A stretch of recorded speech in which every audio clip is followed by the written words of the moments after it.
has had a chokehold on the streaming game for the last couple of years, but I'm not gonna lie, with the things FaZe are doing and what they're about to do in 2025, AMP might got some competition. Or do they? That's what I want to talk about today. So this conversation has been passively talked about over the course of the year, but a specific interaction between Kai and Rage recently sparked the conversation to a whole new level. We actually hang out on and off camera. Shut your ass up. Here's the thing. We actually hang out on and off camera. Chat, here's the thing with this though. It's hard to hang out off stream with FaZe members because every FaZe member actually streams every day. The only time we get to hang out is at night after we all end. We all stream they all stream every day. I started streaming every day and like bro. That's a great excuse.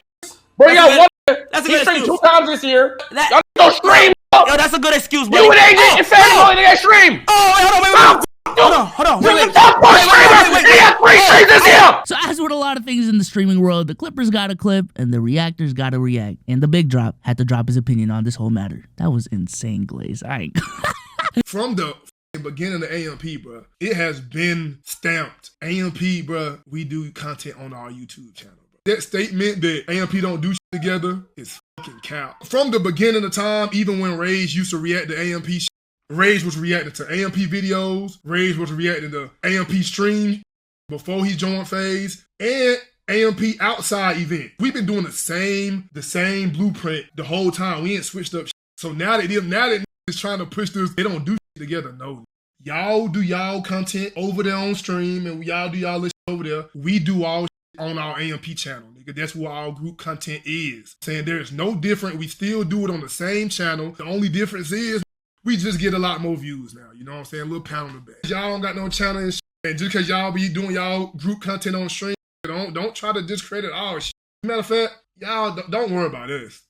Don't worry about nothing AMP related. You know what I'm saying? Y'all got bigger shit to worry about over there. You know what I'm saying? And then Ray saw Duke's reaction and said this. 2025 about to be different, gang. I ain't know niggas was sensitive. Like, look, bro. If niggas can't troll with the bros, I'm good, gang. Niggas can roast me all they want. You can say anything you want about FaZe, because I know it's jokes and shit. You can flame me. FaZe can't react Andy. I don't give a fuck, because we bantering with the bros at the end of the day. But if you can't, I understood the XQC shit, because that's not really your bro. But if the bros can't troll, I'm good. I am so good. Yo, I didn't get the update. I didn't get the memo. I didn't know niggas was moving different. I ain't know niggas was sensitive now. I ain't gonna cap. Niggas ain't text me the update. Yo, you can't talk like this on stream no more, because you in FaZe now. So, like, niggas gonna take it like, I ain't know. Oh, God, I ain't get the update. So naturally, the internet wanted to overblow the situation and talk about, oh, Rage and AMP got beef now, Rage and Duke got beef. I don't think it's that serious. But I do want to have a conversation about how FaZe and AMP have evolved this year, because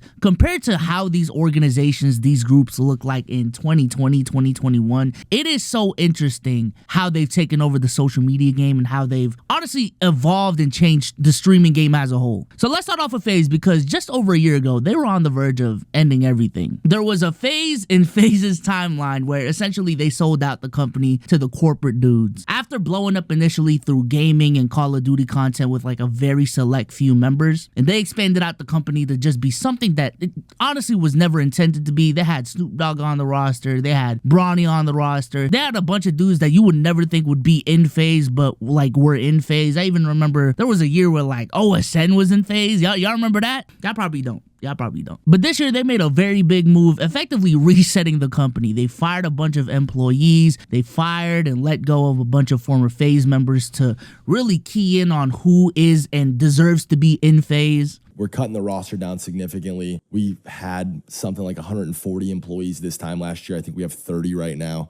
I want to cut that down even further to like 10. I firmly believe that as long as the brand is taken care of, as long as the people who are a part of the brand, you know, that roster of 10 people are all on the same page, have the same focus, have the same vision, and are incentivized the right way. Like the corny, like us paying members to put FaZe in their name and having that be the relationship, like that doesn't work. It's whack. I want no part of that. It doesn't do anything for either side.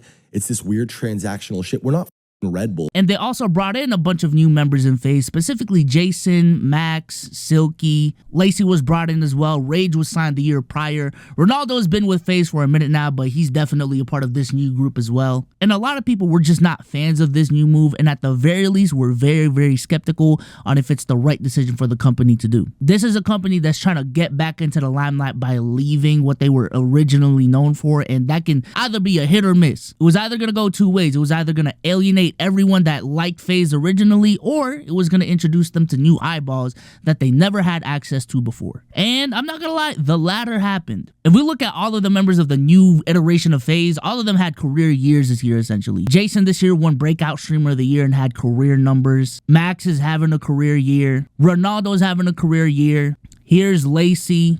You can argue that Silky's not having his best year, but you can also argue that he still is. The only outlier in all of this is probably Rage, but Rage is definitely different because he went to a different platform, but even he's come back to Twitch and he's having insane numbers in December. I want to shout out Adapt as well because he's been having a really good 2024. He's definitely taken advantage of this new wave, being one of the OGs of the group. They also have a YouTube channel with 8.5 million subscribers, but they definitely don't upload on this anymore. But this was like their OG YouTube channel with all the Call of Duty stuff on it. And they also have a new channel this year called Just FaZe, and this is essentially just for this new iteration of FaZe. It already has roughly 200,000 subscribers. They have 2 videos with 1 million+ views. They even have a video with Mr. Beast that has 700,000. And all of this is accumulated to a year where FaZe won Organization of the Year at this year's Streamer Awards. Now, when you look at AMP, they've also had a ridiculous year this year. Don't get it twisted. Their YouTube channel was 6.86. I'm gonna round it up to 7 million subscribers. Continues to grow. They also had a video with Mr. Beast this year, and that got 14 million views. Their average video gets roughly around 4 to 5 million views, with the floor being like 1.6 to 2.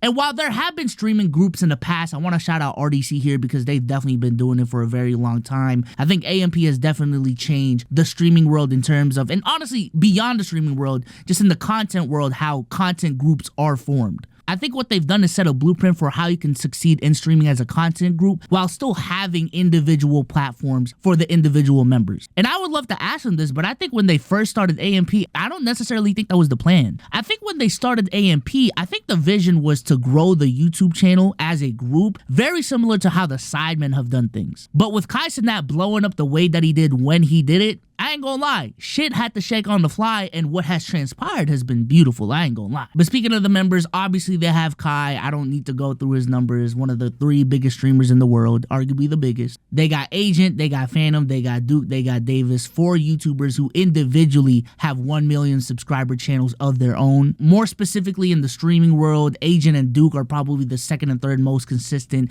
in streaming outside of Kai, and they're averaging, what, 10,000, 15,000 plus viewers every single stream. Duke doesn't stream consistently, but when he does, he's still able to pull off 10,000, 15,000, 13,000 viewers. So he still definitely has a following on Twitch. Chris respectfully definitely has the smallest individual platform out of all of them, but he can still pull a couple thousand on Twitch when he's streaming consistently. And then Davis doesn't stream as much as everyone else, definitely, but I think he's definitely embraced still trying to be a traditional YouTuber the most out of all of them. And he had a really good run this year of a couple videos reaching 1 million+ views every single time. And that's really impressive to me, I ain't gonna lie. In terms of who's the bigger group, I ain't gonna lie, there's still a very big gap right now. Unless you want to include the totality of FaZe, and even then, it still probably would go to AMP.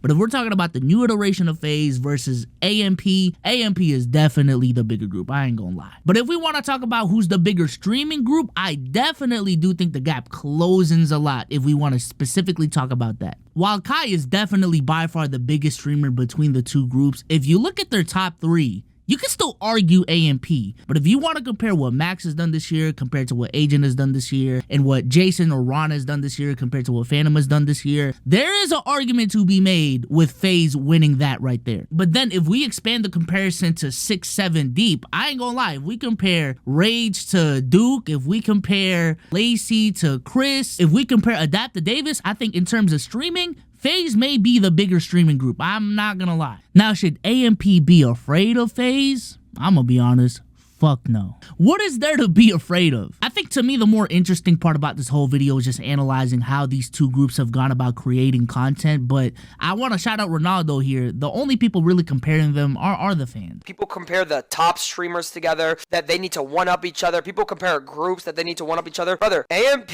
is killing it in their own lane, doing their own thing with YouTube and with streaming. FaZe is killing it in their own lane with YouTube and streaming. Sure, our YouTube could be better, but we just started. But like, we don't think in our head, how can we be better? And I don't think you guys think in your head, how can we be better? You guys do your own thing. Facts or no? It's a competition made up for the viewers. I don't think anyone thinks it's a competition with each other. I don't view it as a competition. Because if I viewed it as a competition, oh, I gotta be a better streamer than Kai, Phantom, Agent, Duke, Chris Davis, you know what I'm saying? Like Phantom, like all these guys, right? Like if I have to be a better streamer than them, I'm setting myself up. Then I have to keep trying to one-up myself. There's no point. I'm just sitting in my lane. I think if we were talking about the sports content world and how athletes have taken over the space, I do think there may be a certain level of fear in terms of athletes coming into the space and replacing the old generation of content creators. But in the sphere that FaZe and AMP operates in, there should be no fear of essentially new competitors coming into their space. I think there is definitely enough room for both of these motherfuckers to reach their both potential without stepping on each other. I don't think that's ever going to be the case. But with the trajectory that these two organizations are heading into, I maybe not should, but I would definitely like to see a friendly competition between the two. I think it's going to bring out the best in both of the groups if that happens. I just hope it doesn't ever get too serious where like one person or, you know, one group is taking it way too serious. And I do think that's what Rage was worried about in the beginning of this video is, yo, Duke, we're just fucking trolling, like,